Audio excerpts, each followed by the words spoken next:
biasa karena hal-hal yang menyangkut surgawi itu luar biasa. Jadi nilainya tinggi. Jadi target kita seperti target atau kehendak hati Tuhan saat menciptakan segala sesuatu termasuk manusia. Yaitu kita adalah calon-calon mempelai Kristus. Itu target tertinggi. Ayat yang paling terkenal yang biasa dikhotbahkan tapi banyak kali diturunkan nilainya, dihubungkan dengan hal-hal sementara, tetapi sebenarnya ayat itu sejatinya bukan untuk hal-hal sementara. Ya. Bisa saja kita terapkan itu dengan iman, tapi kalau kita membaca Roma 8 ayat 28, ayat yang paling terkenal, di mana Tuhan turut bekerja untuk mendatangkan kebaikan. Nah, kebaikan di situ bukan kebaikan untuk kita dapat proyek, kita sukses bisnis, bukan. Kalau saudara dan saya baca itu 29:30, untuk kita mencapai satu nilai tertinggi yang dikehendaki Allah, yaitu menjadi serupa dengan Kristus. Sebab menjadi mempelai Kristus, DNA-nya harus sama. Gennya harus sama. Itu sebabnya salah satu syarat adalah kekudusan. Jadi Alkitab dengan jelas katakan bahwa barang siapa tidak kudus, tidak mungkin dia akan melihat Allah atau berjumpa dengan Allah. Nah, kita dalam kedaulatan Tuhan boleh diizinkan lahir di penghujung zaman akhir. Dan itu bukan pilihan kita kan sebagai ciptaan. Itu berarti kehendak Tuhan. Kita tidak menjadi generasi perjanjian lama, tetapi kita menjadi generasi perjanjian baru yang juga di ujung. Ya, bukan di awal zaman akhir, tapi di akhir zaman akhir. Nah, dalam pengantar minggu lalu saya sengaja mengawali sedikit supaya kita mengerti awal, ya, walaupun kita tidak mempertajam lebih jauh karena tujuan kita bicara akhir. Tetapi akhir tidak bisa terlepas dari awal. Ya. Allah itu alfa dan omega, yang awal dan yang akhir. Sebelum kita banyak berbicara tentang akhir karena kita berkepentingan dengan akhirnya, kita perlu lihat awalnya. Nah, itulah yang waktu minggu yang lalu saya sudah mulaikan dengan satu peta, ya, di sini, di mana kita sudah lihat bahwa ada zaman-zaman. Tetapi saya tidak bicara tentang zaman-zaman ini, tapi akan fokus di akhir, ya, di zaman yang disebut zaman gereja atau zaman Roh Kudus atau zaman akhir. Tetapi saya perlu lakukan ini awal supaya kita tahu bahwa Allah yang kita sembah, Allah yang kita miliki itu adalah Allah yang tidak dalam dimensi waktu. Jadi Allah itu dari awal, pada mulanya adalah firman dan firman adalah Allah, itu adalah awal tanpa atau kekekalan tanpa awal. Ya, saya tulis itu kekal tanpa awal. Belum ada waktu. Tuhan hidup di dalam dimensi itu tak terbatas. Waktu Tuhan menciptakan alam semesta, itu merupakan satu awal yang disebut Alkitab sejak dunia dijadikan. Tetapi kalau waktu keberadaan Allah itu sebelum dunia dijadikan, Allah sudah ada. Itulah yang disebut kekekalan tanpa awal. Nah, tujuan apa segala rencana kekal Allah itu ditetapkan saat itu, di awal.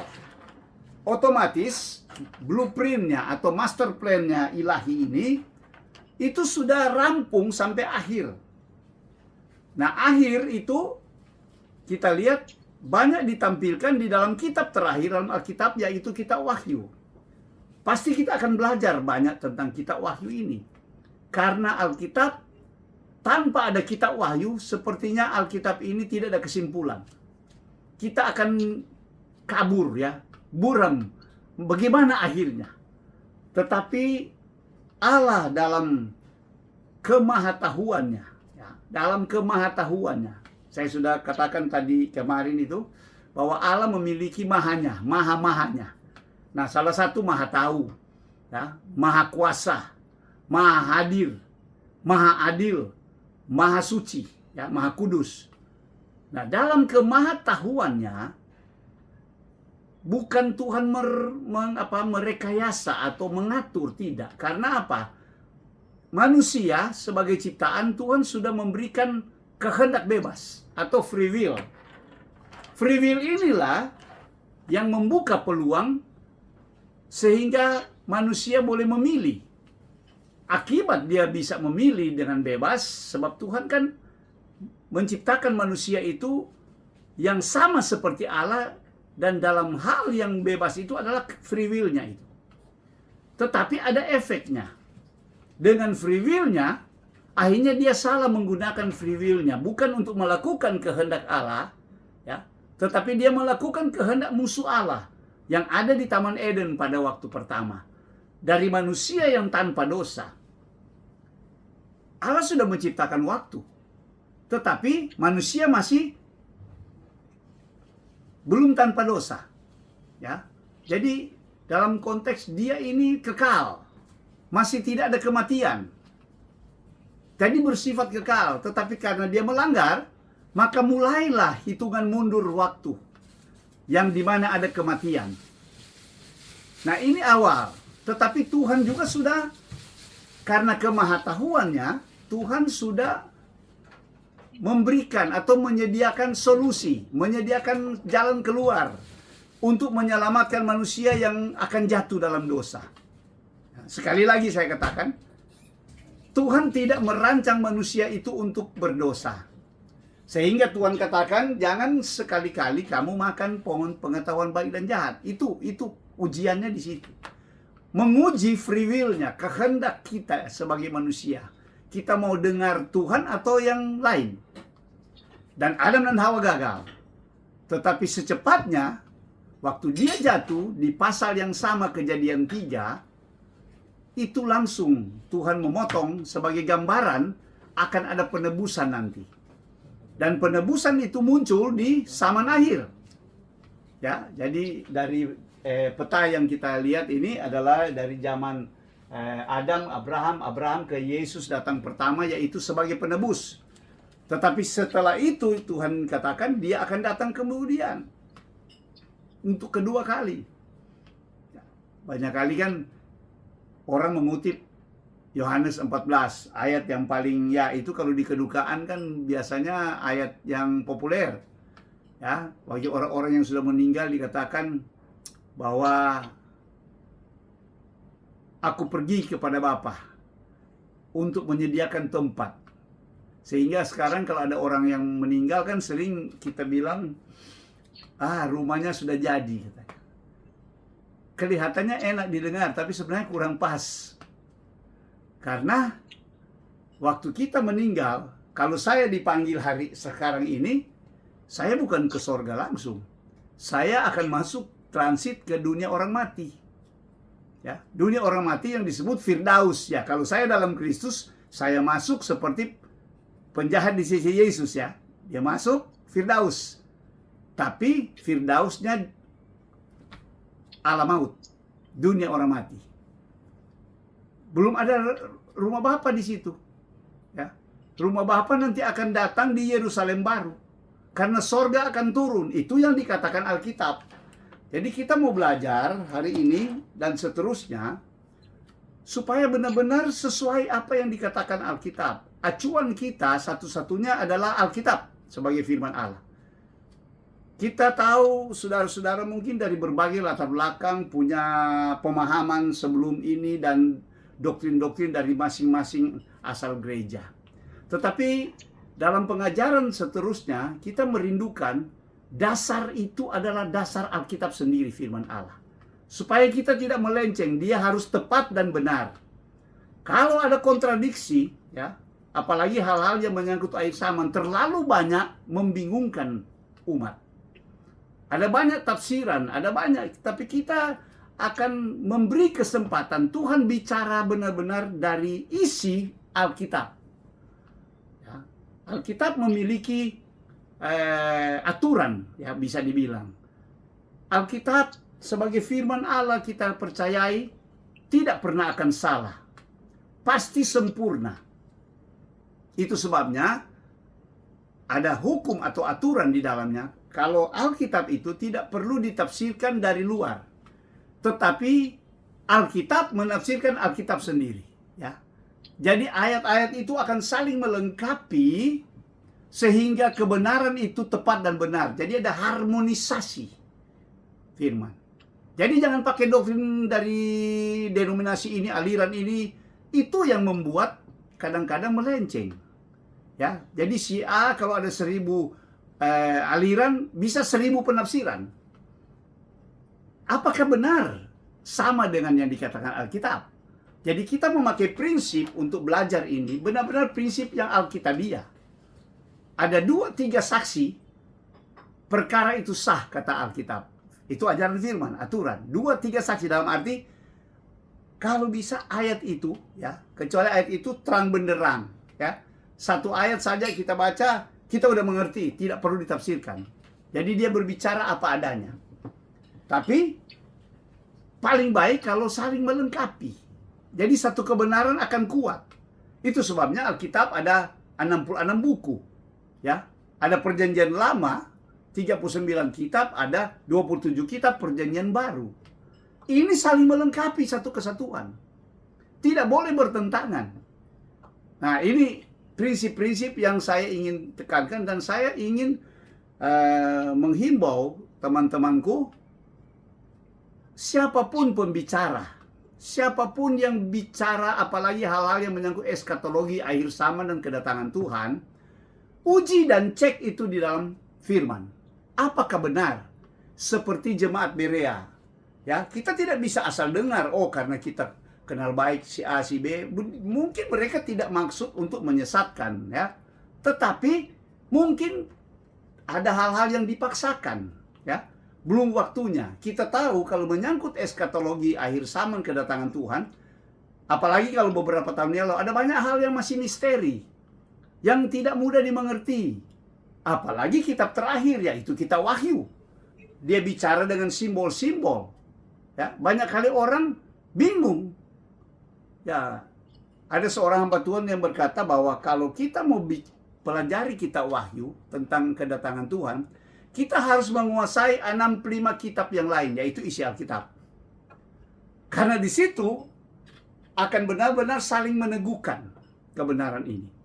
Ya. Nah, disinilah kita akan lihat bagaimana prinsip ini kita terapkan. Dan saya juga mengajak saudara, semua materi yang saya berikan kepada saudara, ya, yang saya yakini, saudara juga uji, benar enggak?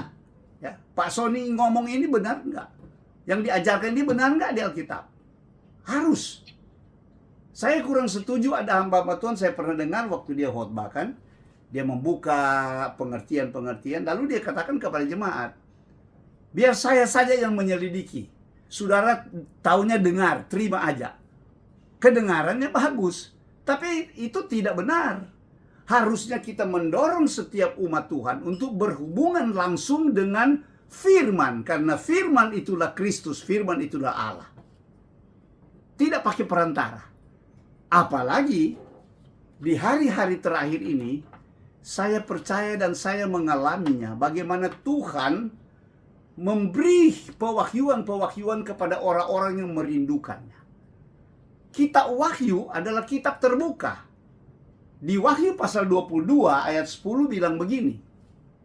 Lalu ia berkata kepadaku, ini ayat pasal terakhir dari kitab Wahyu, jangan memeteraikan perkataan-perkataan nubuat dari kitab ini, sebab waktunya sudah dekat. Itu berarti kitab ini adalah kitab terbuka. Ya, sampai kalau saudara membaca seterusnya, ayat-ayat bagian akhir dia katakan, barang siapa yang haus, barang siapa yang mau, hendaklah ia mengambil air kehidupan dengan cuma-cuma. Jadi Tuhan mau kita benar-benar memiliki kerinduan dan rasa haus akan kebenaran firman. Apalagi ada hubungan dengan hidup kita yang dilahirkan di zaman akhir ini, di penghujung akhir, untuk kita memahami ini. Jadi jangan saudara alergi, ada kalanya benar firman Allah. Ya kan, ayat itu ayat yang sangat populer. Bahwa walaupun banyak yang melenceng, sok tahu bahwa kedatangan Tuhan tidak ada satu orang yang tahu. Itu harga mati. Tidak ada yang tahu. Tetapi suasana masanya Tuhan mau kita tahu. Memang hari hanya, jam J-nya, ya, menit, detik, kita tidak tahu. Ya, sampai kita memberi gambaran Kristus datang seperti pencuri. Tidak ada yang tahu. Ya, di sini kita lihat bahwa benar-benar Tuhan mau, tadi saya sudah katakan kitab Wahyu kitab terbuka. Kita memahami, walaupun ketepatan waktu kita bicara minggu lalu, saya menyinggung bahwa tidak ada waktu di dunia ini yang tepat. Memang kalender di dunia hari ini kita pakai banyak versi kan. Kalender aja banyak versi. Jadi untuk mengatakan satu kalender itu sangat tepat tidak ada. Dan memang Tuhan sengaja, ya. Tidak ada yang tahu ketepatan. Tahun 1 itu benar enggak misalnya, ya. Seperti tahun Masehi. Tahun Masehi tahun 1 dianggap Yesus lahir tahun 1. Tapi sebenarnya dalam perdebatan, kayaknya tidak tepat tahun itu. Jadi buram kan, kabur, tidak jelas. Nah, itu sengaja. Bayangin kalau hari ini kan kita lihat kalender, kan ada kalender Masehi yang dipakai internasional. Juga ada kalender Islam, kalender Jawa, ya, kalender China, ya kan. Itu beda-beda, ya. Beda-beda. Jadi kacau. Sampai tidak ada perhitungan yang berani orang mengklaim bahwa ini yang tepat. Ya, puji Tuhan, dan memang sama. Tetapi untuk masa dan waktu, untuk satu periode, Tuhan jelas. Tuhan memberi informasi. Tuhan menyatakan, bukan tidak. Ya kan? Jadi di sini kita tahu, sekarang kita sudah hidup di tahun 2025. Ya. Yang kemarin saya tahu Pak siapa itu yang dari Bandung yang bertanya, Pak Daniel, ya, yang kemarin Pak Daniel itu dia bertanya tentang, sempat saya singgung perhitungan. Jadi kalau zaman akhir itu dimulai kapan?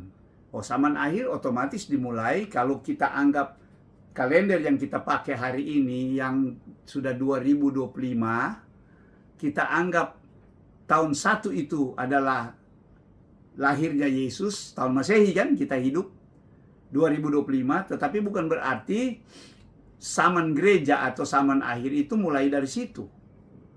Tetapi zaman gereja itu mulai di hari Pentakosta, di mana Yesus sudah naik ke sorga. Ya, Yesus hidup selama 33,5 tahun. Betul?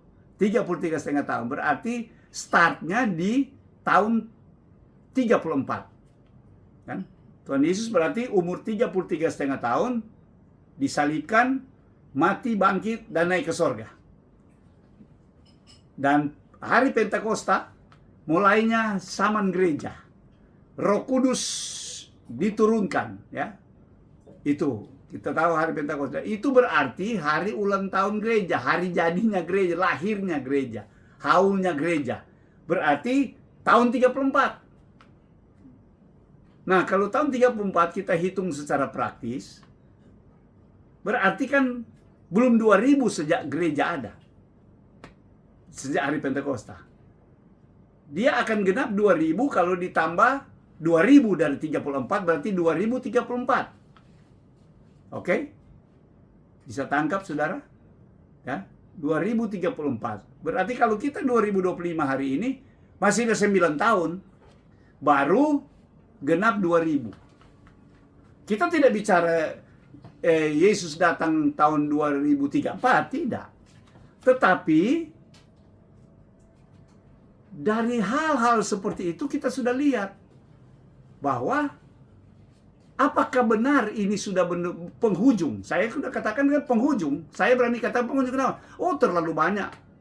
Ya, kalau di abad sebelum tahun 2000 mungkin masih, tapi sejak kita masuk abad 21, itu tanda-tanda yang meneguhkan bahkan kita sementara hidup di dalam rangka penggenapan akhir.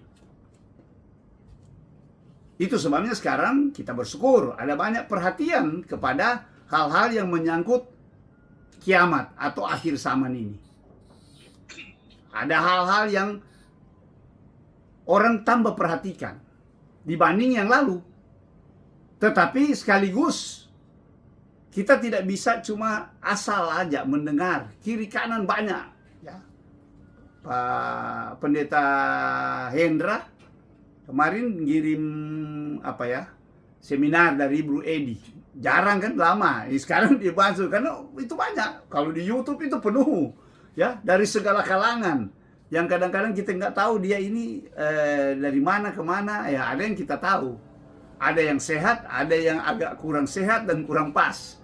Nah, itu sebabnya saya katakan tadi, kita pribadi harus punya kehausan untuk menyelidiki, mendalami sendiri. Ya, dalam pertemuan-pertemuan seperti ini, ya kita saling memberi, saling membagi hal-hal yang jangan yang sembarangan juga. Ya, hal-hal yang betul-betul kita yakini dan kita bisa buktikan lewat kebenaran firman. Karena Tuhan menggenapi nubuatan-nubuatan, apalagi yang ada di kitab Wahyu, itu pada waktu Tuhan. Kalau Tuhan belum mau membuka, ya, itu kita sulit untuk mengerti. Ya, saya sudah beri contoh, waktu Daniel mendapat penglihatan mimpi dan hebat yang spektakuler, ya, sampai dia pucat pasi, tersungkur. Wah, supranatural. Dia ingin tahu waktu itu, ya, 700 tahun sebelum Kristus datang. Dia ingin tahu, tapi Tuhan bilang, meteraikan dulu. Karena itu bukan untuk kamu, tapi untuk orang-orang yang akan hidup di zaman akhir. Begitu juga, kalau tahun-tahun yang lalu, ya, itu masih terbatas. Ya, kita melihat penggenapan masih terbatas. Tapi apalagi setelah terjadi percepatan di abad 21. Wah, itu. Dan saya boleh katakan titik tolak terjadi percepatan yang lebih cepat lagi itu sejak COVID.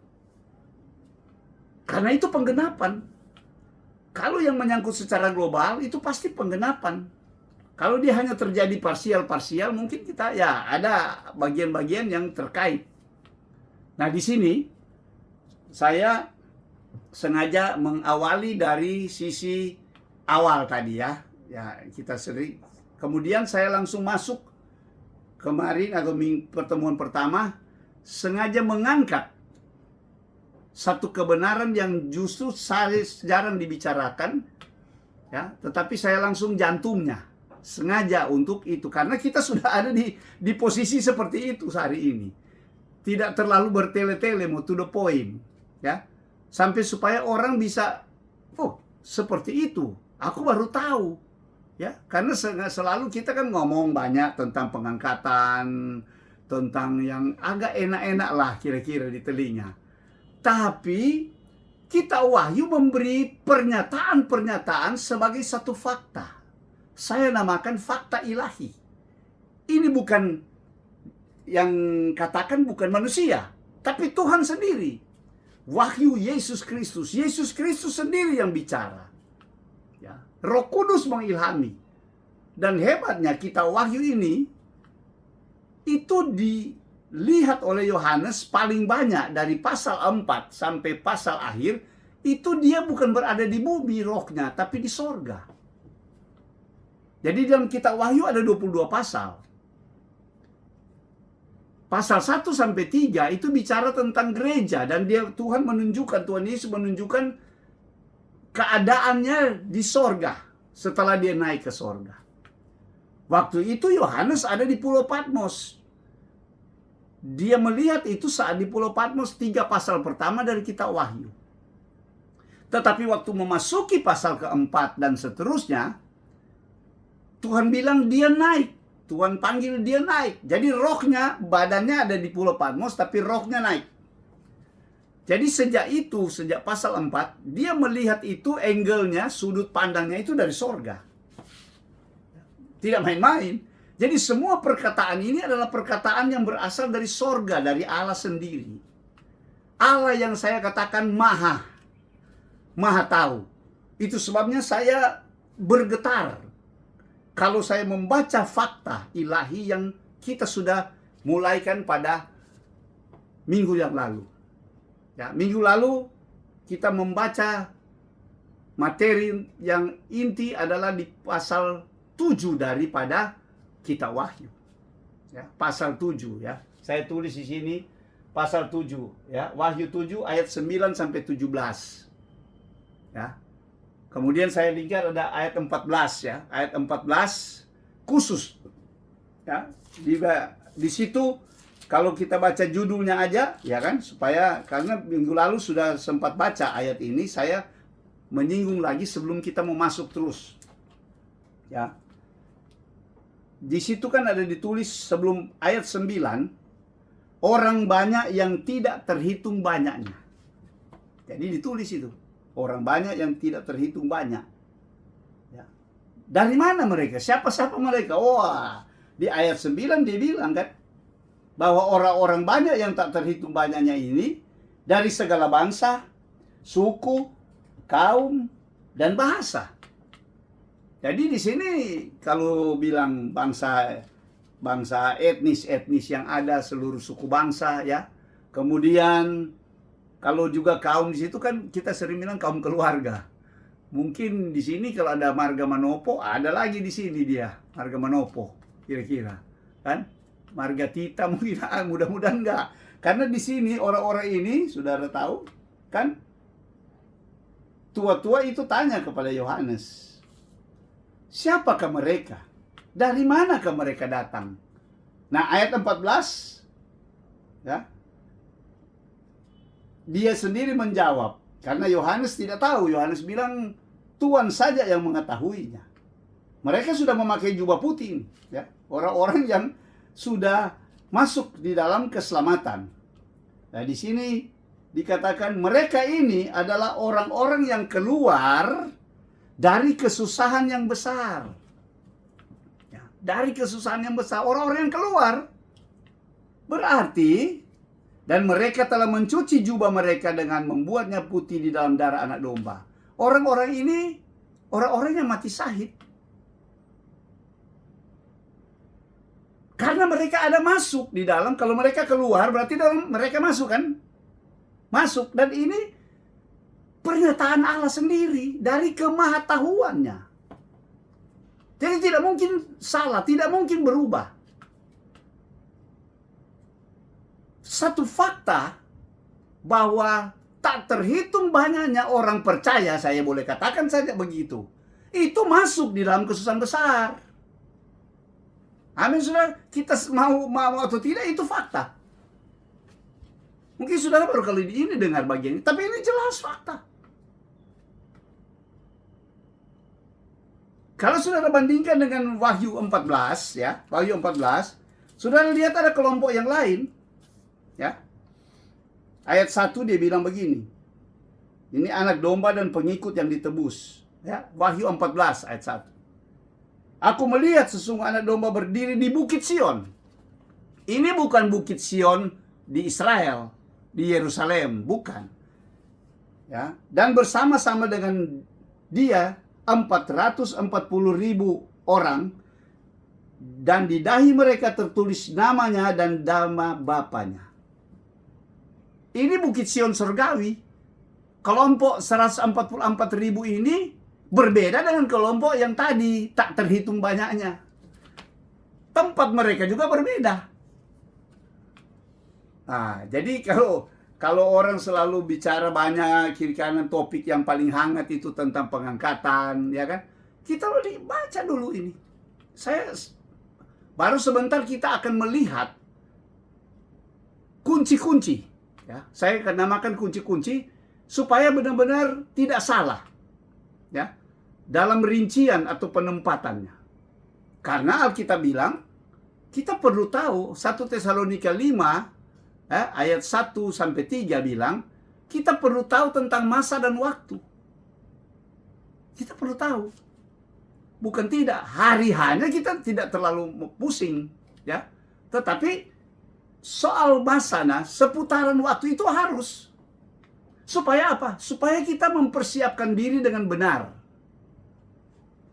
Saya sudah singgung tadi, harus memenuhi standar ilahi. Di situ ada jubah putih. Ingat ya, Alkitab mengajarkan ada 2 jubah kita. Jubah kebenaran, keselamatan, ya, jubah keselamatan dan jubah punya hak masuk pesta. Sudah, saya memberi kisi-kisi aja dulu, ya. Ada 2 jubah orang percaya. Jubah keselamatan, ya, kita semua dibenarkan oleh darah Yesus, tetapi belum tentu kita masuk pesta perjamuan kawin. Ada jubah pesta lagi. Jadi kalau para undangan dia harus memakai jubah pesta. Itu Matius 22 kan, saudara perhatikan kan, yang Tuhan Yesus bicara tentang perjamuan kawin. Ada satu yang tidak memakai jubah, diangkat dan dibuang ke tempat gelap. Tempat gelap yang mana ini? Sama dengan 5 anak darah yang bodoh. Mereka juga harus tinggal di luar. Maksudnya tempat gelap itu apa? Kesusahan besar. Mereka bukan tidak selamat, mereka selamat. Nah, dari sisi positif, Wahyu 7 menunjukkan bahwa tetap pihak Tuhan menang. Karena tak terhitung banyaknya orang yang diselamatkan. Tapi kapan mereka diselamatkan? Mereka melewati kesusahan besar. Jadi orang-orang yang mengajarkan dan sepertinya sangat pede bahwa orang Kristen, namanya Kristen, pokoknya tenang aja. Kalau sebelum antikris datang, kesusahan besar datang, aniaya datang, kita sudah terangkat. Oh, tunggu dulu, gitu. Apakah engkau memenuhi speknya orang-orang yang terangkat? Satu fakta, ya, lebih banyak atau mayoritas itu masuk. Sampai tidak bisa disebut jumlah. Kalau tadi yang di Bukit Sion masih sebut ada nominal kan, ada 144.000 walaupun itu angka simbolis. Ada satu jumlah yang genap. Tapi ini ya itu fakta. Nah, belum lagi di dalam, kalau saudara mendengar banyak pengajaran, mereka juga tidak merinci. Sampai ada yang bilang kalaupun sebelum kesusahan besar atau sesudah kesusahan besar atau di tengah-tengah, bagi mereka yang menafsirkan 7 tahun. Tapi saya tidak mau memperdebatkan yang soal periode. Kita hanya bilang bahwa periode yang ditulis Alkitab, masa kesusahan besar itu, saya sudah tulis ini, adalah 3,5 tahun.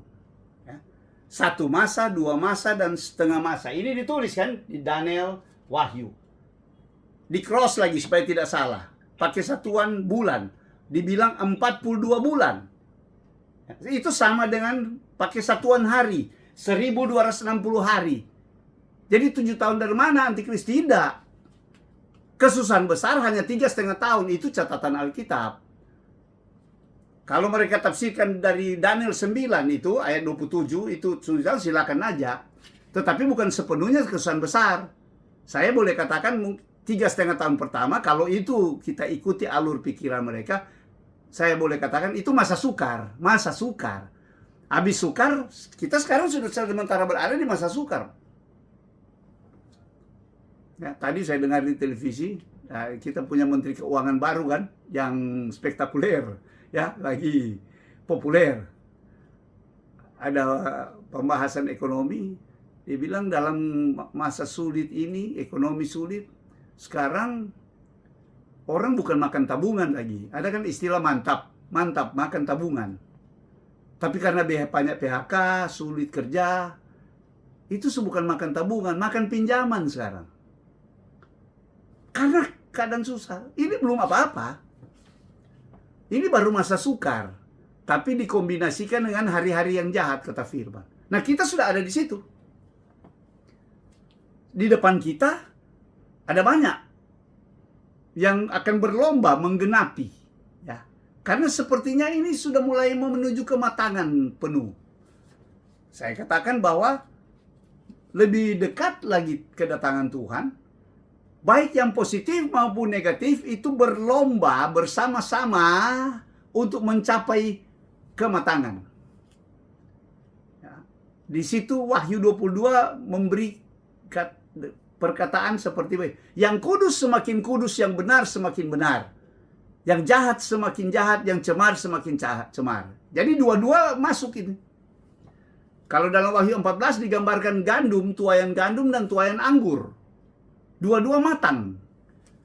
Nah, jadi kembali saya sengaja kita membahas di awal dan ini akan memiliki kaitan menyeluruh. Karena ini jantung, ya. Kita sementara bicara jantung kebenaran yang ada di penghujung akhir zaman sebelum Yesus datang. Nah, di sini kita sudah menyinggung tadi, saya sengaja membuka awal, ya. Wahyu 7 itu untuk menyadarkan orang Kristen bahwa jangan terlalu pede kalau Anda hanya mencintai dunia. Ya, kita belum masuk spek. Siapa mereka? Ya. Siapa mereka yang bisa berdiri di Bukit Sion? Ada speknya. Siapa mereka orang-orang yang berbeda? Ya. Siapa yang tinggal, siapa yang diangkat? Ada, tidak semua kan? Tidak semua diangkat. Semua suka pengangkatan. Tapi sebelum 3,5 tahun, tidak semua diangkat. Jadi ajaran Alkitab sangat jelas. Kalau Pak Hendra minggu lalu mengatakan bahwa ada terbanyak memahami pengangkatan gereja itu adalah di akhir. Betul? Di akhir kan dibilang. Tidak juga semua. Memang mayoritas ada di situ. Mayoritas, betul. Ya. Karena orang-orang yang tak terhitung banyaknya itu semua juga diangkat di akhir. Karena mati dulu. Dia mati kan? Nah, bayangin, tak terhitung banyaknya ini mati. Mati syahid ya. Kemudian dia angkat. Dia bangkit dan terangkat sewaktu kedatangan Yesus di awan-awan. Bersama dengan mereka yang masih tinggal, yang masih hidup. Yang tidak mati syahid. Jadi jelas Alkitab bilang. Kita akan baca nanti. Saya mendahului. Jadi di kesusahan besar, ya, di masa antikris berkuasa, mayoritas orang Kristen ada di situ.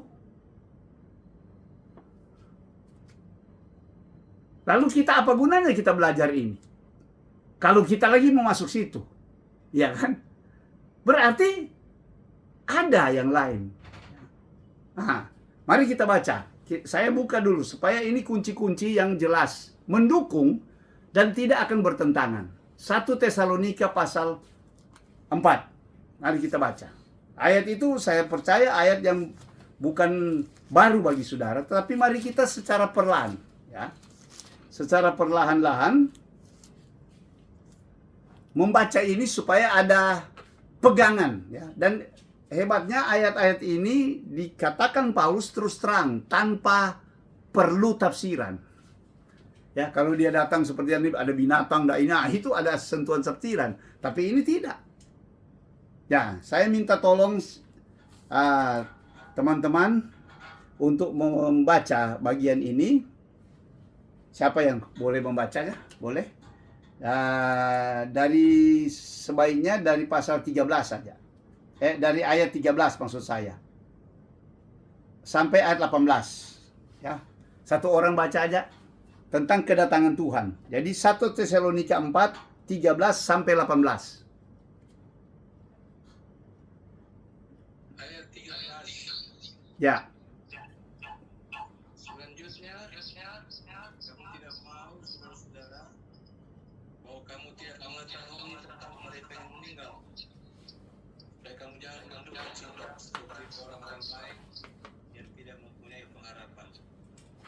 Karena jikalau kita percaya bahwa Yesus telah mati dan telah bangkit, maka kita percaya juga bahwa mereka yang telah meninggal dalam Yesus akan dikumpulkan Allah bersama-sama dengan Dia. Terus? Ini kami katakan kepadamu dengan firman Tuhan. Ya, firman Tuhan. Oke. Kita yang hidup, Kita yang hidup, ya, berarti masih ada yang hidup ya. Oke, terus? yang masih tinggal sampai kedatangan Tuhan. Oh, berarti ada orang-orang percaya yang masih hidup, yang masih tinggal, tidak mati ya, sampai kedatangan Tuhan. Terus? Sekali-kali tidak akan mendahului mereka yang telah meninggal. Nah, saya tanya kepada saudara, di sini ada berapa kelompok? Berarti ada 2 kan?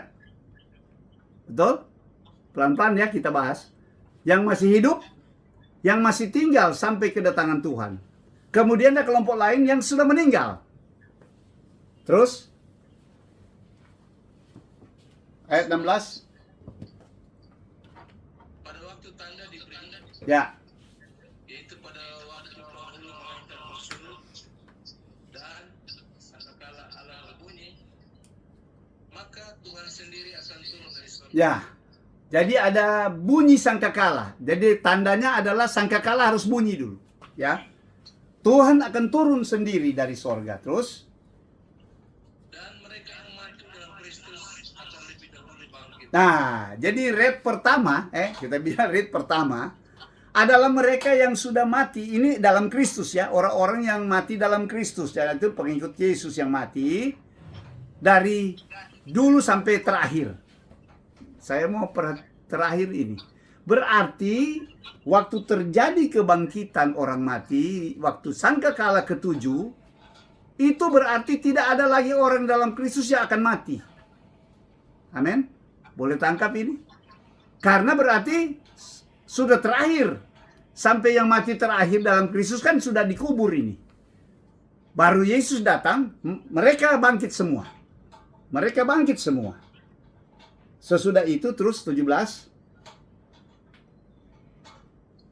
Sesudah itu kita yang hidup yang masih tinggal akan diangkat bersama-sama dengan malaikat awan nyongsong Tuhan di angkasa. Demikianlah kita akan selama-lamanya bersama-sama dengan Tuhan. Amin. Jadi ayat ini tak perlu ditafsirkan, jelas.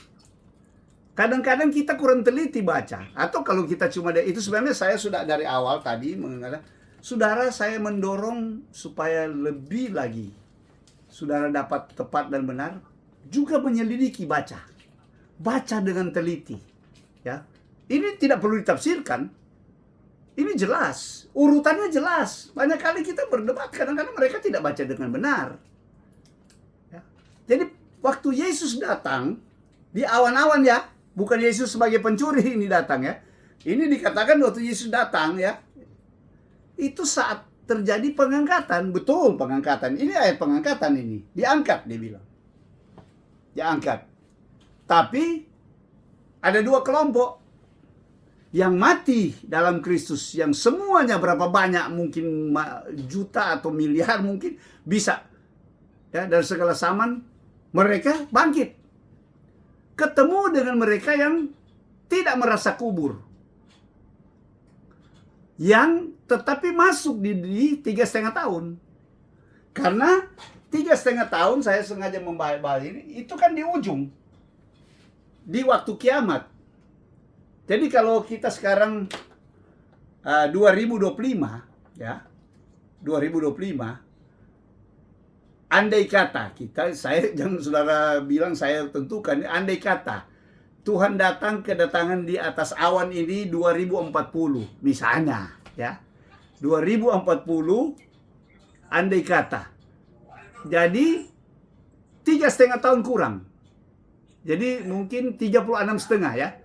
36,5 itu antikris dinyatakan. Terakhir 3,5 tahun. Disitulah akan Tuhan datang atau nafiri atau sangkakala ke-7 bunyi. Jadi kalau kita pakai tahun, bahwa tahun 2040 orang-orang mati ini bangkit. Nggak tahu bulan apa, kira-kira begitu ya. Kalau ini andai kata, andai kita pakai angka. Jadi mereka mati. Sedangkan yang masih tinggal, yang masih hidup, yang masih tinggal, itu tidak rasa kubur.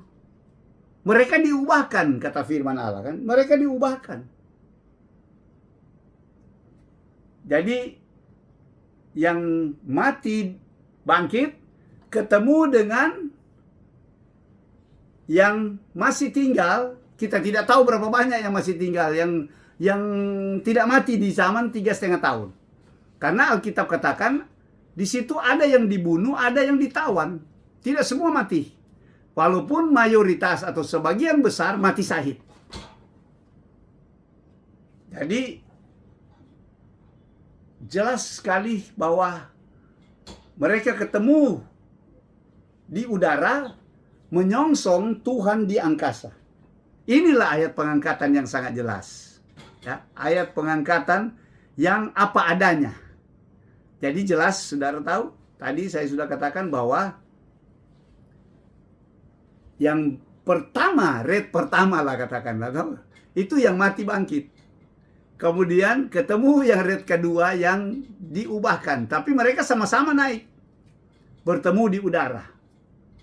Nah di sini, saudara pegang dulu ini. Ini akan sebentar berkaitan banyak hal. Dan dia harus pas. Seperti puzzle itu harus pas posisinya. Nah di sini, saya ingin membuka lagi. Saya sudah katakan kan, ayat-ayat ini tidak boleh berdiri sendiri. Dia harus benar-benar saling melengkapi dan memperkuat kebenaran ini supaya benar-benar harmoni, tepat dan benar. Nah, 1 Korintus 15 ya. Jadi dua ayat ini dua ayat yang menjadi pegangan harga mati, kunci ya. Jadi kalau kita diajarkan sesuatu yang berbeda, oh berarti itu melenceng. Ya, ini pegang. Ini firman Allah. Ya. 1 Korintus 15 mulai ayat yang ke 50 sampai 52 aja. Ya.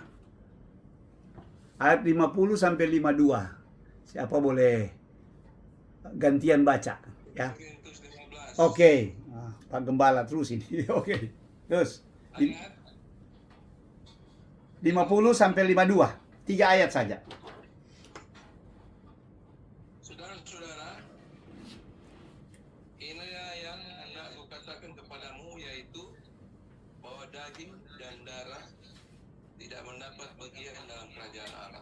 Ya, otomatis daging dan darah yang kita sekarang ini tidak mungkin masuk langsung ke sorga. Terus?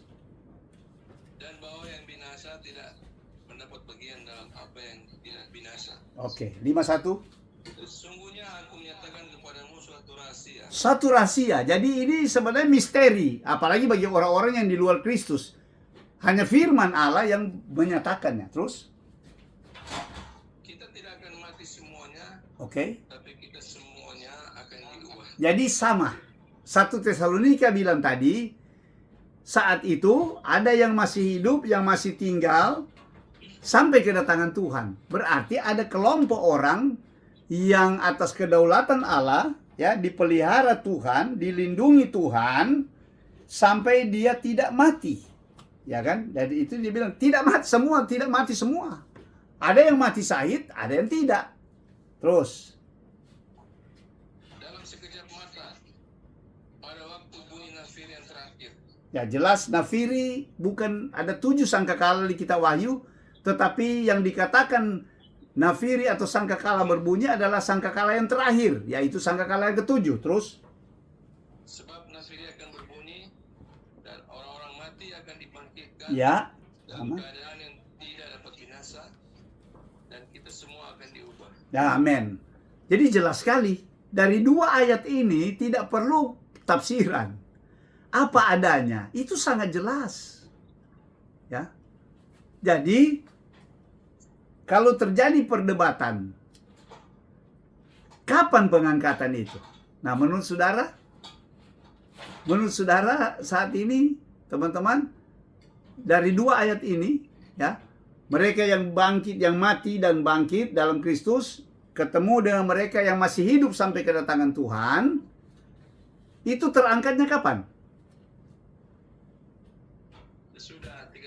Sesudah 3,5 tahun. Karena itu kiamat, waktu Yesus datang, sesudah. Berarti yang mengatakan pengangkatan terjadi kalau dia tidak punya kesimpulan, yang benar adalah sesudah. Oke? Sesudah. Ini mayoritas. Tunggu, saya perlu katakan, ini adalah kelompok mayoritas. Termasuk mereka yang di Wahyu 7, yang bilang keluar dari kesusahan besar, itu orang banyak yang tak terhitung banyaknya. Berarti mayoritas. Ya, saya pakai kata mayoritas. Ya, bertambah dengan mereka yang masih hidup, yang masih tinggal sampai kedatangan Tuhan. Betul? Berarti ada dua kelompok. Ya, yang pernah mati dan yang tidak mati. Tetapi diubahkan. Karena dia tidak bisa pergi dengan tubuh, darah dan daging sekarang. Tubuh, dia harus diubahkan memakai tubuh kemuliaan seperti Yesus waktu bangkit dari orang mati. Ya. Jadi tubuh itu sudah tidak perlu diperdebatkan lagi. Seperti Yesus, tubuh kemuliaan yang tidak dapat mati lagi. Lazarus boleh bangkit, tetapi dia mati lagi. Ya, karena dia masih memakai tubuh darah dan daging. Tapi Yesus bangkit, memakai tubuh kemuliaan, dan naik ke sorga langsung. Ya, naik. Kalau saudara dan saya naik pesawat sekarang dengan tubuh ini, keluar dari pesawat waktu di udara, ya pasti kita mati. Ya. Tapi kalau waktu kita sudah dipakaikan tubuh yang baru, ya, tubuh kemuliaan, ya pasti tidak. Ya. Di sini kita lihat fakta dan jelas, ya. Alkitab jelas mengatakan hal ini, bahwa tidak perlu diperdebatkan, tidak perlu ditafsirkan. Ini harga mati, saya berulang kali berkata kepada saudara, karena ini seperti inilah firman Allah ajarkan. Ya. Nah, apakah hanya orang-orang ini yang hidup di zaman akhir, di penghujung, ya, yang selamat, yang keluar dari kesusahan besar, yang melewati?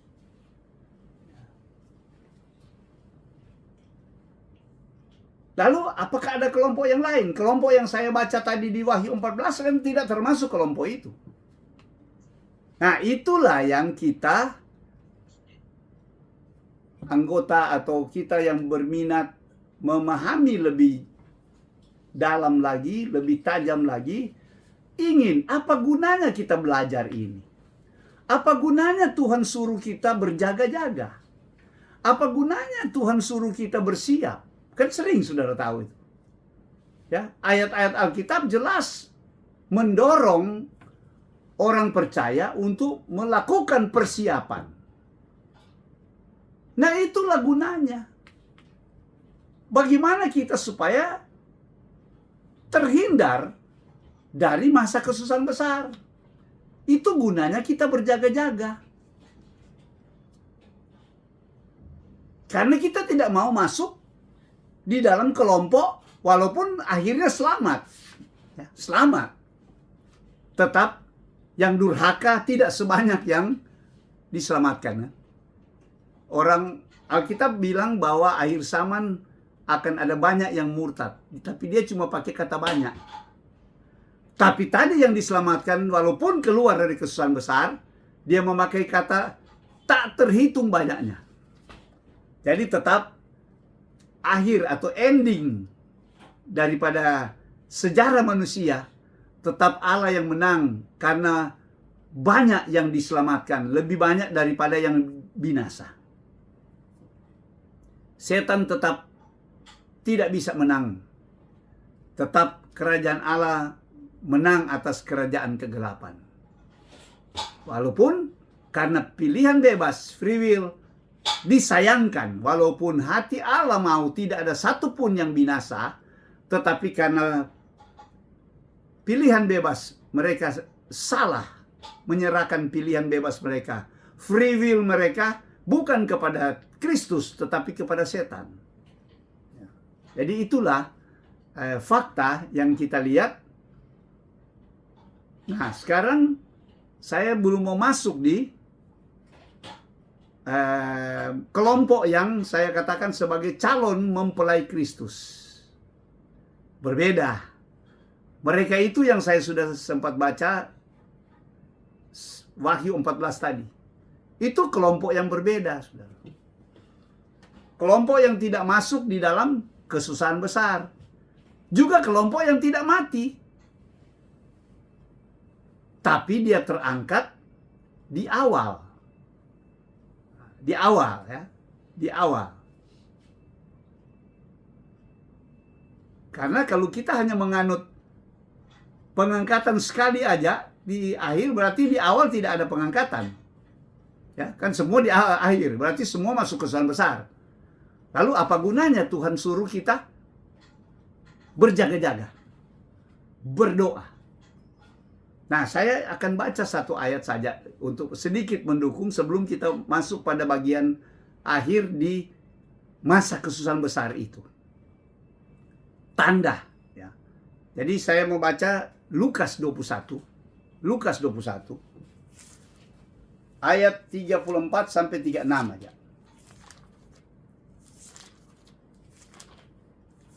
Lukas 21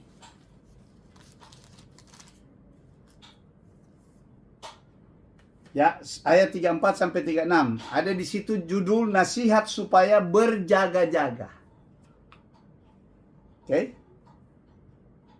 Boleh, biasa. Kalau tidak ada boleh enggak aja.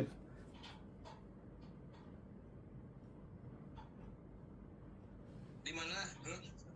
Lukas 21 ayat 34 sampai 36.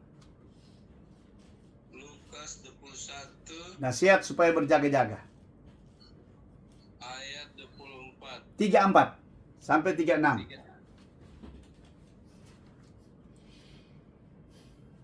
34 sampai 36. Ya,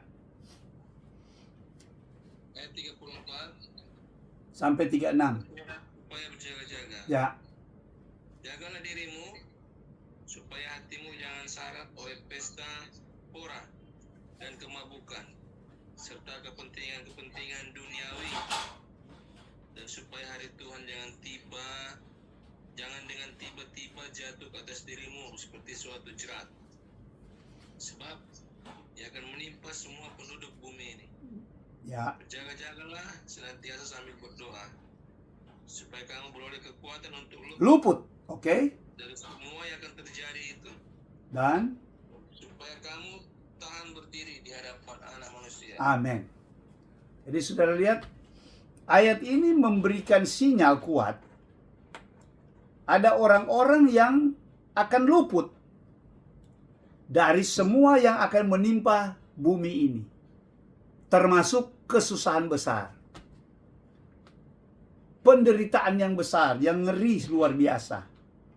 Ya. Karena apa? Speknya apa? Pertama, di ayat 34 dia bilang orang-orang ini tahu menjaga diri. Menjaga diri dari apa? Dari kepentingan-kepentingan duniawi. Di situ ada pesta pora, ada kemabukan, ya, ada pencemaran, ya, di dalam jiwa manusia. Dan kita sudah tahu bagian terkenal dari peringatan Tuhan Yesus mengingatkan kita peristiwa di dalam perjanjian lama, baik zaman Nuh maupun zaman Lot. Ya, itu juga ada di Injil Lukas pasal 17. Saya percaya saudara sangat tahu bagian itu. Dikatakan orang-orang di zaman Nuh semuanya mereka tidak tahu. Mereka rutin hidup seperti biasa, seperti tidak ada apa-apa. Bahkan Nuh yang memberitakan keselamatan kepada mereka selama 120 tahun, mereka mengejek. Ya, mereka menganggap itu angin lalu. Ya. Sama dengan di zaman Lot juga demikian. Yang satu Tuhan hakimi, ya, kiamatkan dengan air, yang satu dengan api. Kata firman Allah, kata Tuhan sendiri, Seperti itulah yang akan terjadi di saat Anak Manusia datang. Sama. Dan kalau kita lihat keadaan hari ini, sama memang. Bahkan lebih hebat hari ini. Ya. Segala dosa-dosa di zaman Nuh dan Lot secara prinsip sama, tetapi secara ekspresi lebih hebat hari-hari ini. Kesadisannya. Nah, di sini kita diperingatkan, kalau bisa selama ada kesempatan, ya, kita bersyukur. Saya sudah katakan minggu lalu, kita diizinkan Tuhan untuk apa? Untuk melihat penggenapan-penggenapan akhir yang tidak dilihat oleh nabi-nabi dan rasul-rasul. Karena kita masih hidup. Hari ini saya umur 63. Ya. Saya hitung-hitung. Doa saya. Kenapa kita belajar ini? Ini target kita. Kita bukan cuma belajar untuk mengisi otak kita. Sekadar pengetahuan, tidak.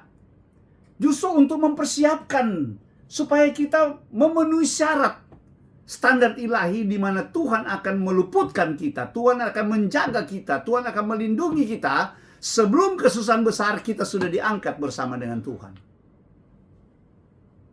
Saya katakan kepada saudara, ya, ada ayat-ayat yang pasti kita akan baca lagi. Tapi ini supaya sudah mulai ya, kunci-kunci firman. Di dalam Injil Lukas, Injil Matius, nanti kita akan baca. Supaya kita tidak juga banyak, mungkin sebentar ada pertanyaan, mungkin akan masuk gitu. Alkitab katakan ada satu saat, ada dua orang tidur, yang satu diangkat, satu ditinggalkan. Tahu kan? Ada yang bekerja di ladang, yang satu diangkat, satu ditinggalkan. Ada yang menghilang, sementara bekerja. Ya, di segala waktu. Ada yang waktu malam, kenapa dia pakai alat tidur? Ada yang kerja, ada di ladang. Karena waktu di dunia kan tidak sama. Saat kita siang, di tempat lain malam. Ya, jadi itu berlaku. Ya, sedangkan waktu Yesus datang, bukan di atas awan, seperti pencuri. Saudara, saya mendahulukan. Ya, Yesus di dalam kitab Wahyu digambarkan dalam beberapa peran. Target kita sebagai mempelai laki-laki kita tunggu. Tapi ada saatnya Yesus datang dikatakan seperti pencuri. Dan saudara tahu kan kalau pencuri, bukan soal kapan, kita tidak tahu kapan dia datang, bukan. Ya, itu salah satu poin. Tapi yang kebenaran yang di dalamnya itu apa? Kalau pencuri datang, saya tanya kepada saudara, dia datang mau mengambil apa? Kalau seorang pencuri masuk di rumah saudara, dia mau mencuri, dia mau mengambil apa? Boleh jawab? Apa yang dia akan ambil? Biasanya, saudara, barang berharga. Dia tidak akan ambil hal-hal yang ya receh-receh. Dia akan cari barang yang berharga.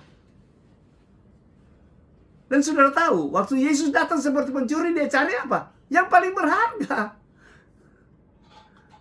Dan saudara tahu yang paling berharga itu apa? Ya kan? Itu. Iya, ya dalam arti kalau dalam hubungan, sebentar, kita pindah dulu. Kita break sedikit itu, simpan dulu itu. Paling berharga. Kalau saya tanya sama Bro Hendra, kira-kira siapa orang yang paling berharga bagi Bro Hendra? Ini bukan benda kan? Berarti manusia. Siapa? Paling berharga ya? Betul itu. Istri.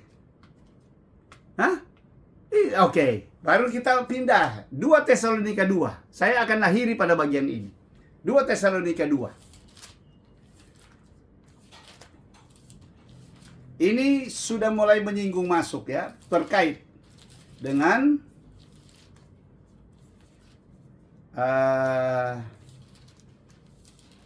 masa antikris itu. termasuk ini kan sebenarnya satu paket ya, soal pengangkatan. Patokannya adalah 3,5 tahun itu patokannya. Itu waktu yang terakhir kan. Jadi di situ semua digenapi ya. Semua digenapi, mencapai puncak semua. Dan kalau kita lihat dari sisi masa hidup kita hari ini, wah, kayaknya sudah semakin dekat ya. Bukan terlalu bernafsu, tapi semakin dekat. Dengan apa? Dengan tanda-tanda yang meneguhkan, yang tidak pernah terjadi di zaman-zaman yang lalu. 2 Tesalonika 2, saya harap kita boleh membaca bagian ini sebagai akhir dari penyampaian materi saya. Ya, di sini kita udah 1 jam. Biasa saya berusaha kalau bisa materinya 1 jam dikit lah. Ya, sebelum kita masuk pada penajaman atau pendalaman di tanya jawab. Ya, bisa tanya jawab dari apa yang kita sementara bicara atau yang dari waktu-waktu yang lalu kita bicara, oke? Jadi di sini kita lihat pasal 2, ya 2 Tesalonika 2 mulai ayat 1, oke? Ya, Pak Hendra aja lah yang baca terus. Kedurhakaan, judulnya ada. Jadi ada hubungan dengan kedatangan Tuhan juga kan? Oke. Tentang kedatangan Tuhan kita Yesus Kristus dan terhimpunnya kita dengan Dia, kami minta kepadamu saudara-saudara supaya kamu jangan lekas bingung dan gelisah, baik oleh ilham roh maupun oleh pemberitaan atau surat yang dikatakan dari kami seolah-olah hari Tuhan telah tiba. Janganlah kamu memberi dirimu disesatkan orang dengan cara yang bagaimanapun juga.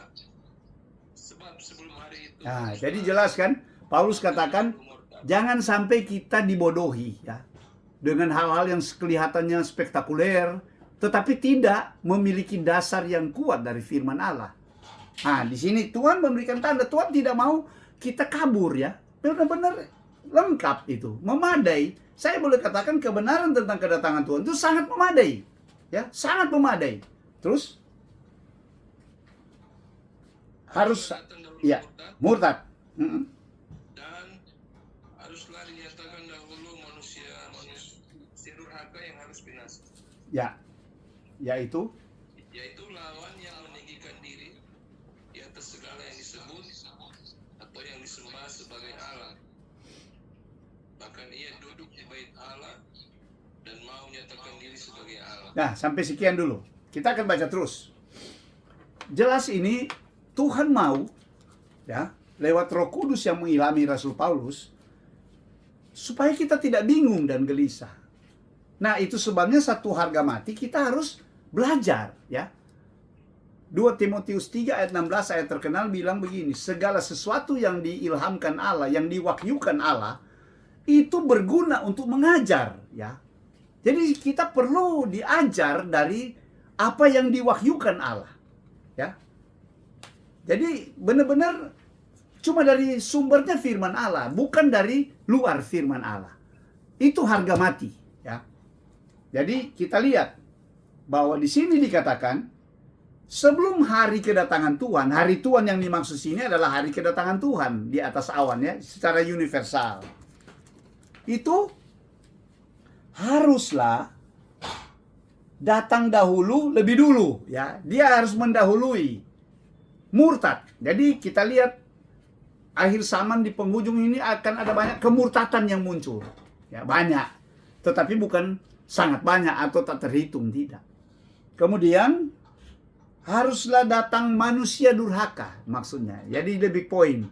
Jadi kalau sekarang murtad banyak orang yang anti Kristus, dalam arti roh-roh anti Kristus itu ada merajalela juga. Kita lihat sekarang di Nigeria ada banyak aniaya di dalam gereja Tuhan ya. Ada banyak ratusan ribu ya saudara-saudara Kristiani kita yang dibunuh ya, mati syahid mereka. Tapi itu belum 3,5 tahun, baru sekarang. Itu apa? Karena pekerjaan setan ya, pekerjaan setan. Tapi mereka pasti akan menang. Mereka akan bangkit ya, tidak lama lagi itu. Kira-kira kalau tahun berapa Tuhan datang ya bangkit. mereka menang. Nah di sini, tapi dia katakan selain roh-roh antikristus yang semua yang anti Yesus, itu ada datang juga oknum pribadi. Jadi bukan banyak orang tapi pribadi ya. Antikristo itu oknum yang kita sebut antikristus. Jadi dia seorang pribadi yang disebut Alkitab manusia durhaka. Bahkan di hadapan Tuhan di kitab Wahyu digambarkan bukan manusia, disebut binatang. Ya. Kitab Mazmur katakan manusia dengan kegemilangannya, kalau dia tidak memiliki akal budinya Tuhan, dia seperti binatang dianggap di hadapan Tuhan. Nah itu antikristus. Dan di sini dikatakan ambisinya terakhir dia ingin disembah sebagai Allah. Dia duduk di bait Allah dan akan menyatakan diri sebagai Allah. Kapan ini terjadi? Pasti akan terjadi di masa 3,5 tahun. Nah, di sini menyinggung tentang bait Allah. Saya tidak bicara jauh hal ini, tetapi saya ingin menyatakan kepada saudara, kalau dulu orang-orang Kristen ada yang menafsirkan karena mereka menganggap hari ini tidak ada bait Allah lagi. Bait suci di Israel. Ya, itu kan berarti tata cara orang Yahudi. Ya, ada ya, tapi kalau menurut saya ya, dengan beberapa ayat yang Tuhan Yesus sendiri bicara, perhatikanlah, ketahuilah, saat pembinasa keji itu berdiri di bait suci. Itu Matius 24:15, Tuhan Yesus yang bicara. Apakah itu cuma simbol bait sucinya? Tidak. Saya percaya banyak hal yang disimbolkan di dalam Alkitab, apalagi kitab, itu menyatakan sesuatu realita nanti secara fisik. Secara benar-benar keadaan yang nyata. Bukan sekedar fantasi atau hiasan, bukan. Ya. Jadi jelas di sini dikatakan dia akan duduk di bait Allah. Nah, banyak kali kita kan merohanikan. Ada yang mengajar, oh, sekarang bait suci itu kan adalah kita. Tidakkah kamu tahu bahwa tubuhmu adalah bait suci? Ya, bagaimana tuh oknum antikris mau berdiri di bait suci kalau bait suci ini manusia? Ya kan? Kemungkinan besar ini memang benar-benar bicara bait suci secara fisik. Yang sampai hari ini masih dianggap oleh sebagian orang mustahil. Karena bait suci tidak ada lagi kan, tinggal tembok barat kan. Tembok ratapan di sana. Tapi hari ini fakta-fakta sudah sangat kuat jelas. Orang Yahudi ya, orang Yahudi yang masih tetap beragama hukum-hukum Allah ya, yang Taurat itu, saya pakai istilah kitab Wahyu, hukum-hukum Allah. Dia benar-benar ingin mendirikan bait suci ketiga. Ya, bait suci mereka ingin supaya tata cara ibadah mereka dikembalikan. Hari ini saudara lihat ribuan orang itu berdoa di tembok ratapan ya, tembok barat itu. Itu berdoa, ada itu ribuan orang. Mereka mengharapkan mereka ada bait suci satu saat. Mereka pulang ke Israel kan tujuannya itu, untuk supaya beribadah. Dia katakan, tahun depan saya ada di Yerusalem. Tujuan untuk apa? Beribadah. Dan mereka mengharapkan bait suci mereka didirikan. Saya percaya, ya, kalau melihat tanda-tanda dan peneguhan yang ada secara real, bait suci ini akan didirikan untuk kaum Yahudi. Ya, kalau bagi kita tidak perlu bait suci orang Kristen. Orang Kristen sudah anggap pengorbanan, tidak akan ada lagi pengorbanan seperti tata cara perjanjian lama. Karena Yesus sudah menggenapi itu. Itu bagi orang Yahudi yang disebut Mesianik, ya. Mesianik adalah orang Yahudi yang percaya Yesus. Karena orang Yahudi, walaupun sebagian kecil, ada yang masih percaya Yesus, Mesias. Dia sudah Mesias. Tapi sebagian besar masih menantikan. Ya. Alkitab mana memberi angka. Nanti kita baca ayat-ayat itu waktu-waktu akan datang. Yang akan diselamatkan hanya 1/3. Jadi berarti 2/3 ini memakai tata cara lama yang tidak atau menolak pengorbanan Yesus sebagai Mesias. Ya. Hanya 1/3 yang diselamatkan.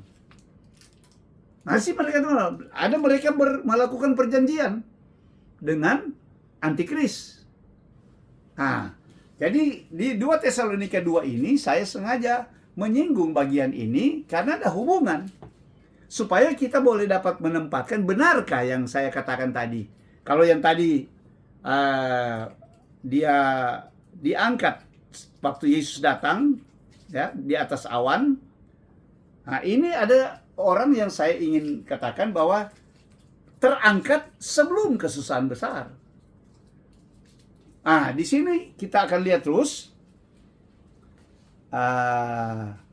bahwa sebelum Yesus datang katanya harus dahulu ini antikris di masa 3,5 tahun mendahului.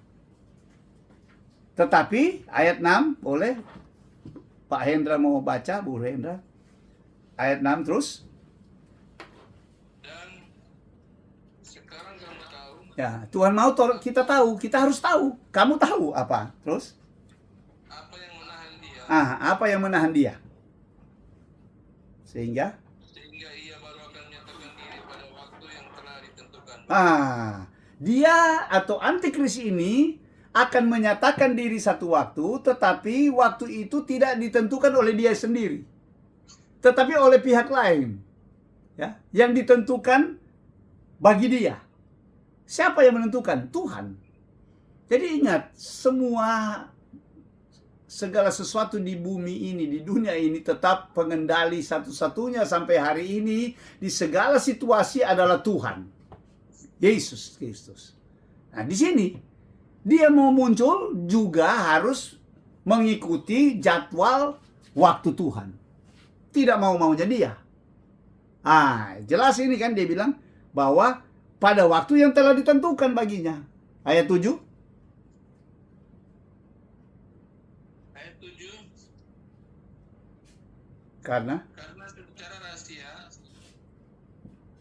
kedurhakaan telah mulai bekerja. ya, itu bukan rahasia lah bagi kita kan. Sekarang bukan rahasia. Kedurhakaan sudah mulai merajalela, menyiapkan panggung itu. Terus? Tapi sekarang masih ada yang menahan. Kalau yang menahannya itu telah disingkirkan. Nah, kalau yang menahannya itu, kalau bahasa Inggris saya lihat di beberapa terjemahan dia katakan taken, ya. Dipegang, diangkat begitu ya, disingkirkan, dipindahkan ya, artinya bagian ini. Terus? Pada waktu itulah si pendurhaka baru akan menyatakan dirinya. Tetapi Tuhan Yesus akan membunuhnya dengan nafas mulutnya dan akan memusnahkannya Kalau ia datang kembali. Nah, jelas. Ayat-ayat itu terus ada kedatangan si pendurhaka, pekerjaan iblis. Sudah jelas ya. Tritunggal setan. Nah, di sini kita lihat yang saya ingin akhiri bagian ini adalah bahwa dia belum bisa muncul kalau yang menahan dia, ya.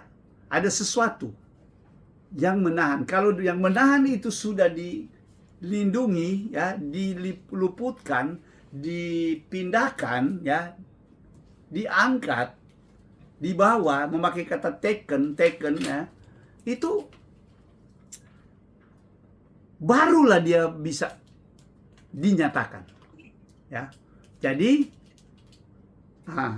berarti Tuhan yang mengatur semua ini, Tuhan yang mengendalikan. Nah, kira-kira yang menahan ini siapa? Pasti bukan benda, ya. Kalau benda tentu tidak terlalu penting, ya. Antikris bisa dinyatakan, tapi pasti ini bukan benda, tetapi makhluk hidup, manusia. Ya. Siapa ini kira-kira yang diamankan dulu, ya. Sesudah ini diamankan, baru dia boleh muncul. Karena sudah tahu dia kan akan merajalela, dia akan membunuh, dia akan menekan dengan sistemnya yang hari-hari ini, sistemnya ini sudah mulai meluas, ya. Sudah merajalela, ya. Itu panggung yang sementara dipersiapkan. Kita sebenarnya tinggal menunggu apa puncak-puncaknya. Dan kalau Tuhan percepat itu, wah, ya kan? Semua di tangan Tuhan waktunya. Dan di sini, menurut saudara, yang menahan ini siapa? Berarti sesuatu yang sangat istimewa. Ini bukan main-main. Yang membuat dia belum bisa muncul, ya. Ini sangat istimewa. Saya anggap spesial. Ya. Ini siapa?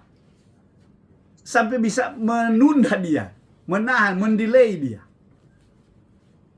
Gereja yang akan disingkirkan. Gereja yang akan disingkir, gereja yang akan diangkat sebelum antikris. Nah, dia bagian mana, golongan mana ini? Ya, kelompok mana? Tentu berbeda dengan kelompok yang mati tadi bangkit dan yang masih tinggal di akhir 3,5 tahun. Ini kelompok yang sebelum antikris muncul. Jelas kan? Sebelum antikris muncul, kelompok ini harus sudah tidak ada. Harus diluputkan, ya kan? Diluputkan tadi. Saya sudah baca Injil Lukas kan, diluputkan. Diangkat, dibawa, dipindahkan. Berarti berharga sekali, istimewa kelompok ini. Mereka lah yang ada di Bukit Sion tadi yang kita baca di Wahyu 14. Mereka lah adalah mempelai. Saya boleh katakan mereka adalah mempelai. Berarti calon istri. Saya sudah katakan kan, waktu Yesus datang sebagai pencuri, dia akan bawa sesuatu yang paling berharga. Dan paling berharga bagi Yesus adalah apa? Calon mempelainya. Haleluya.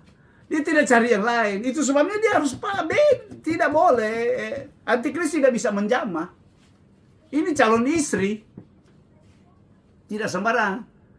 Dan hebatnya, kalau kita masuk, saya sudah katakan ini sebagai apa ya, dorongan ya bagi saya dan saudara. Kalau saya sangat bergairah bagian ini. Kenapa? Itu sebabnya saya minta Tuhan, biarpun kita ini sudah cuci darah, masih boleh bawa ini. Kalau Tuhan mau ya, ada pewahyuan kita, itu berarti kita masih bisa diizinkan Tuhan untuk terangkat sebelum kesusahan besar. Menjadi mempelai. Ya, tidak masuk di kesusahan besar, menjadi mempelai. Kita menjadi sesuatu yang berharga, ya, yang diambil Tuhan dan langsung berdiri. Saudara tahu? Itu bedanya keunggulan orang-orang yang berjaga-jaga tadi, yang berdoa tadi, yang tidak duniawi. Di saat semua kita bisa jatuh dalam keduniawian yang begitu kuat hari-hari ini, kita tetap taat pada Tuhan, ya, mengikuti kehendak Tuhan, menjaga kekudusan kita, ya, itu syaratnya.